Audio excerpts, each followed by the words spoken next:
Hi అండి. అందరికీ నమస్కారం. Welcome to my channel. ఈ వీడియోలో ఏపీ ప్రభుత్వ ఉద్యోగులకు మరియు పెన్షనర్లకు పెండింగ్ బిల్లులు వీరికి జమ అవుతున్నాయి. వెంటనే చెక్ చేసుకోండి. సరే, పూర్తి తాజా సమాచారాన్ని అయితే వీడియోలో తెలుసుకుందాము. వీడియో ఎక్కడే గాని స్కిప్ చేయకుండా ఎండ్ వరకు చూసేయండి. అప్పుడే ఇన్ఫర్మేషన్ పూర్తిగా అర్థమవుతుంది.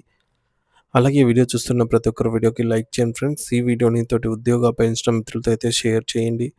కొత్తగా మన ఛానల్ చూస్తున్నవారు ఇంకా ఎవరైనా సబ్స్క్రైబ్ చేసుకోకుంటే వెంటనే మన ఛానల్ అయితే సబ్స్క్రైబ్ చేసుకోండి. సో, దీని ద్వారా నేను చేసే లేటెస్ట్ వీడియోస్ అన్నీ మీ వరకు రీచ్ అవుతాయి. ఇక ఆలస్యం చేయకుండా వివరాల్లోకైతే వెళ్ళిపోదాము.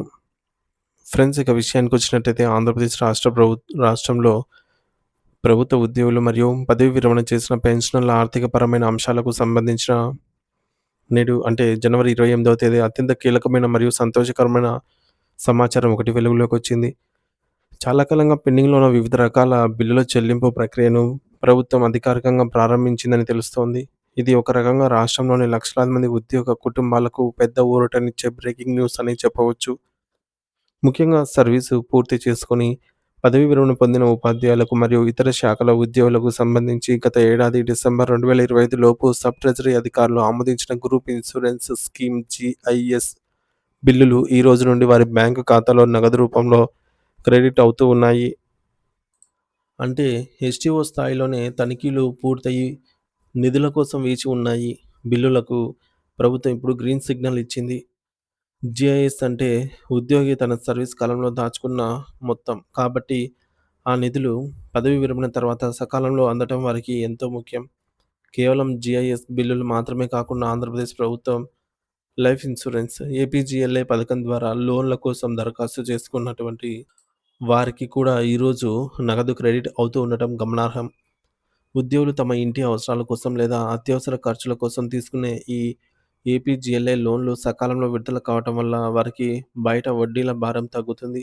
అలాగే రిటైర్మెంట్ ఎంప్లాయీస్‌కు సంబంధించి ఎర్న్డ్ లీవ్స్, ఈఎల్ మరియు హెచ్‌పీఎల్ హాఫ్ పే లీవ్ నగదు బకాయిలు కూడా ఈ విడతలో ప్రభుత్వం విడుదల చేస్తోంది.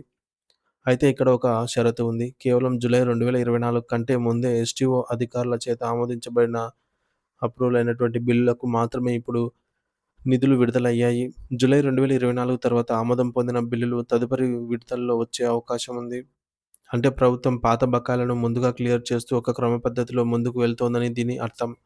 ఇక కరువు భత్యం, డీఏ మరియు పెన్షనర్లకు సంబంధించిన డీఆర్ బకాయిల విషయానికొస్తే గత కొద్ది రోజులుగా జరుగుతున్నటువంటి పరిణామాలను చాలా లోతుగా విశ్లేషించాల్సి ఉంది. మొదటగా జూలై 2018 నాటి డీఏను గమనిస్తే దీనిని 27.248% నుండి 30.392% పెంచడం జరిగింది. అంటే సుమారు 3.144% మేర పెరిగిన ఈ డీఏకు సంబంధించి జూలై 1, 2018 నుండి డిసెంబర్ 31, 2020 వరకు సుమారు 30 నెలల కాలానికి భారీ బకాయిలు పేరుకొనిపోయాయి. ప్రభుత్వం ఈ 30 నెలల బకాయిలను 3 వేర్వేరు బిల్లుల రూపంలో ప్రాసెస్ చేసింది. పాత పెన్షన్ విధానంలో ఓపీఎస్‌లో ఉన్న ఉద్యోగులకు ఈ 30 నెలల అరియర్స్ మొత్తాన్ని వారి ప్రావిడెంట్ ఫండ్ పీఎఫ్ ఖాతాలో జమ చేయడం ద్వారా భవిష్యత్తు పొదుపుగా మార్చారు. అయితే సీపీఎస్ ఉద్యోగులకు మరియు పెన్షనర్లకు మాత్రం ఈ 30 నెలల బకాయిలను నగదు రూపంలో ఇవ్వాల్సి ఉంది. ఇందులో భాగంగానే జనవరి 14, 2026న సంక్రాంతి కానుకగా ప్రభుత్వం సుమారు 90% మందికి ఈ అరియర్స్ నగదు రూపంలో జమ చేసింది. ఇది పెన్షనర్ల కుటుంబాల్లో సంక్రాంతి వెలుగులు నింపింది. కానీ ఈ చెల్లింపుల ప్రక్రియలో కొన్ని ప్రాంతీయ వ్యత్యాసాలు కూడా చోటు చేసుకున్నాయి. ఉదాహరణకు విశాఖపట్నం జిల్లాలోని సీతమ్మధార వంటి పెద్ద సబ్ ట్రెజరీ పరిధిలో ఉన్నటువంటి పెన్షనర్లకు కొన్ని సాంకేతిక కారణాల వల్ల ఇంకా నగదు జమ కాలేదని తెలుస్తోంది. సాధారణంగా పెద్ద ట్రెజరీలలో లబ్ధిదారుల సంఖ్య ఎక్కువగా ఉండటం వల్ల లేదా సాఫ్ట్‌వేర్ అప్డేషన్‌లో లోపాల వల్ల ఇటువంటి ఆలస్యం జరుగుతూ ఉంటుంది. దీనిపై ట్రెజరీ అధికారుల నుండి అందుతున్న సమాచారం ప్రకారం ఈ సమస్యను ఇప్పటికే గుర్తించామని, అతి త్వరలోనే ఈ సాంకేతిక అడ్డంకులను తొలగించి వారందరికీ కూడా నగదు జమ చేస్తామని వారు భరోసా ఇస్తున్నారు.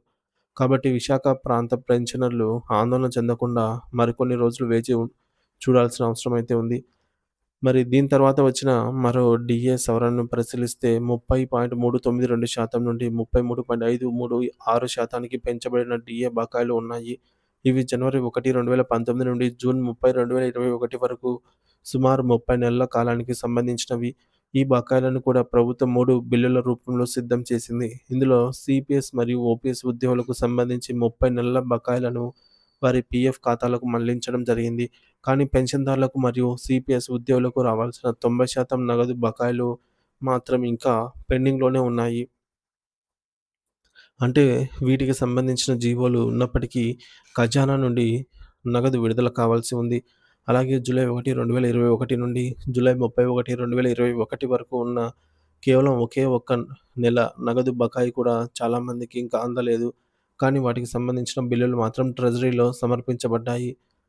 ఇక 33.56% నుండి 38.776% పెంచబడిన డీఏ విషయానికి వస్తే జూలై 1, 2019 నుండి మార్చి 31, 2020 వరకు ఉన్న 9 నెలల బకాయిలను 11వ పీఆర్సీ అరియర్‌లతో కలిపి చెల్లిస్తామని ప్రభుత్వం గతంలోనే జీవో జారీ చేసింది.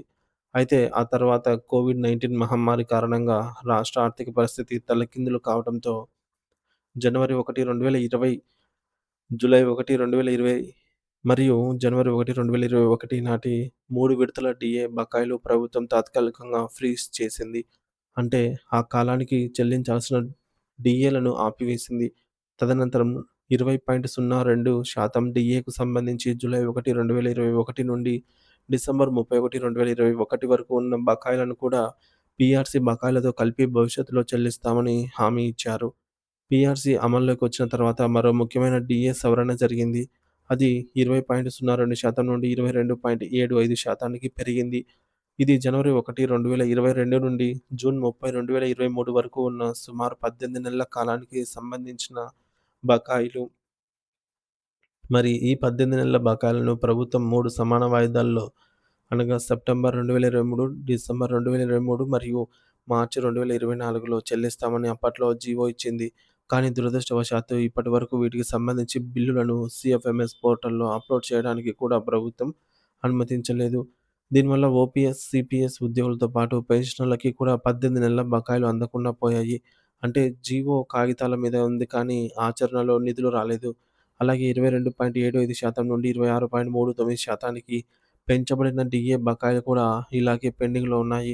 జూలై 1, 2022 నుండి అక్టోబర్ 31, 2023 వరకు ఉన్న 16 నెలల బకాయిలను ఏప్రిల్, జూలై మరియు అక్టోబర్ 2024 నెలల్లో 3 వాయిదాల్లో ఇస్తామని చెప్పినప్పటికీ ఇప్పటివరకు బిల్లులు పెట్టడానికి కూడా అవకాశం లేదు.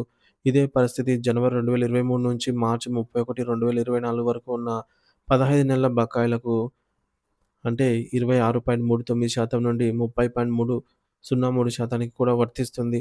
సో, వీటికి ఆగస్టు 2024, నవంబర్ 2024 మరియు ఫిబ్రవరి 2025 నెలలకు గడువుగా నిర్ణయించినా సరే ఫలితం మాత్రం శూన్యం. అలాగే జూలై 1, 2023 నుంచి జూన్ 30, 2024 వరకు ఉన్న 12 నెలల బకాయిలు కూడా ఇంకా చెల్లించబడలేదు. వీటన్నిటికీ ప్రభుత్వం జీవోలు ఇచ్చింది కానీ బిల్లుల ప్రాసెసింగ్‌కు అనుమతి ఇవ్వలేదు. ఇటీవల కుటుంబ ప్రభుత్వం అధికారంలోకి వచ్చిన తర్వాత గౌరవనీయులైన ముఖ్యమంత్రి శ్రీ నారా చంద్రబాబు నాయుడు గారు ఉద్యోగులకు ఒక భారీ ఊరటనిచ్చే ప్రకటన చేశారు. అదేంటంటే 33.67% నుండి డీఏను 37.31%కి పెంచుతూ జనవరి 1, 2024 నుండి సెప్టెంబర్ 30, 2025 వరకు ఉన్న సుమారు 21 నెలల బకాయిలను 3 సమాన వాయిదాల్లో అనగా ఆగస్టు 2026, నవంబర్ 2026 మరియు ఫిబ్రవరి 2027లలో చెల్లిస్తామని కొత్త జీవో ఇచ్చారు. అంటే భవిష్యత్తులో ఈ నిధులు అందుతాయనే నమ్మకాన్ని ప్రభుత్వం కల్పించింది. ప్రస్తుతం ఉన్న సమాచారం ప్రకారం ప్రభుత్వం ఇంకా ప్రకటించాల్సిన డీఏలు 3 ఉన్నాయి. అవి జూలై 1, జూలై 2024, జనవరి 2025 మరియు జూలై 2025 నాటివి. ఈ 3 విడతల డీఏలు కూడా ప్రకటించబడితేనే ఉద్యోగులకు జీతాలు కేంద్ర ప్రభుత్వ ఉద్యోగుల స్థాయికి చేరుకుంటాయి. మొత్తంగా చూస్తే ఉద్యోగులు మరియు పెన్షనర్లు తమకు రావాల్సిన ఈ వేల కోట్ల రూపాయల బకాయిలన్నీ త్వరలోనే ఒక కొలిక్కి రావాలనైతే కోరుకుంటున్నారు. ఉద్యోగ సంఘాలు కూడా ప్రభుత్వంపై ఒత్తిడి పెంచుతున్నాయి. ఫిబ్రవరి 25 లోపు పెండింగ్‌లో ఉన్న అన్ని ప్రధాన బిల్లులను మరియు డీఏ బకాయిల షెడ్యూల్‌ను క్లియర్ చేయాలని వారు ఒక డెడ్‌లైన్ అయితే ప్రకటించడం జరిగింది. ప్రభుత్వం ఇప్పుడు ప్రారంభించిన ఈ బిల్లుల చెల్లింపు ప్రక్రియ ఇప్పుడు ఇలాగే కొనసాగి రాబోయే రోజుల్లో అన్ని రకాల బకాయిలు ఉద్యోగుల ఖాతాల్లో జమ అవుతాయని అయితే అందరూ ఆశాభావంతో ఉన్నారు. ఎందుకంటే ఉద్యోగుల ఆర్థిక భరోసానే రాష్ట్ర పరిపాలనా యంత్రాంగం యొక్క విజయానికి మూల స్తంభం.